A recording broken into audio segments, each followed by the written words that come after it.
and welcome to the One News. My name is Annisa and I will be accompanying you for a few minutes. Our news today is about vaccination obligation amid of COVID-19 pandemic. In a number of other countries in the world, including the United States, for example, vaccines are not something that people must take. As U.S. President-elect Joe Biden has said that he will not force his citizens to be vaccinated. But some analysts see the rationale behind Biden's policy more to suppress a wave of opposition that would prove counterproductive to public's health. Meanwhile, in Indonesia, the policy on vaccination is emphasized more as a mandatory or obligation for its citizens.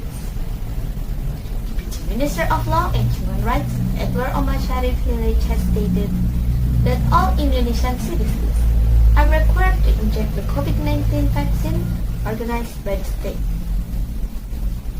This effort is carried out as a collaboration in handling COVID-19 that keep Indonesia, even the public's obligation to carry out vaccine injections stated in Law Number 36, Article 9, 2009 concerning health. Many then argue that requiring citizens to be vaccinated is a violation of human rights. Questioning vaccination as a right or obligation is more emphasized on how the government in the country takes a policy on vaccines as an effort to suppress the spread of COVID-19. For Indonesia, the government has firmly stated that vaccines are an obligation for the government to be given to its citizens as a right to stay healthy and safe from possible coronavirus infections. This takes into account various things, including the population in this country, especially the island of Java, which is very densely populated. Indonesia needs vaccinations to establish community immunity or herd immunity, which can only be achieved if more than 70% of the population has received vaccine injections.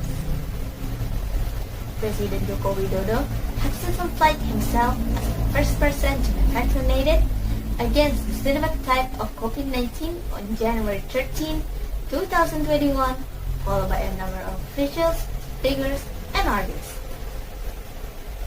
According to the head of state, the COVID-19 vaccine is important to do in order to break the chain of transmission of the coronavirus and provide health and safety protection for the entire community.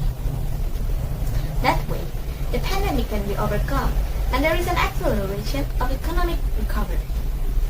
By being vaccinated, a person has protected himself and others who cannot be vaccinated for health reasons to stay healthy. Vaccination is also said to be able to reduce the mutation rate of the virus so that the COVID pandemic will gradually be overcome. Therefore, vaccination is actually not an instant solution because health protocols must continue to be applied until herd immunity is established.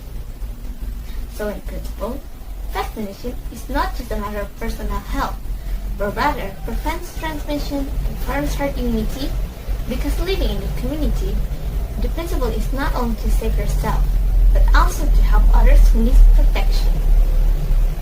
Therefore, even though there have been vaccinations, the public is still encouraged to adhere to the health protocols on an ongoing basis.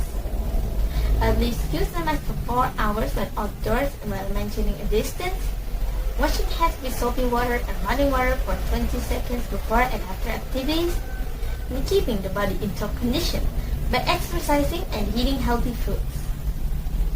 Vaccination and COVID-19 are indeed something that will be recorded in the history of human civilization.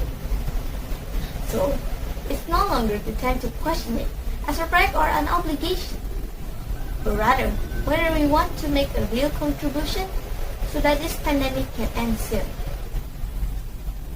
Let's build our legal awareness to obey and comply with outstanding law. Remember, vaccination is not only everyone's right, but vaccination is also an obligation for everyone. That's all the news for today. Thanks for watching. I'm Annisa Ramadhani. See you in the next opportunity and have a nice day.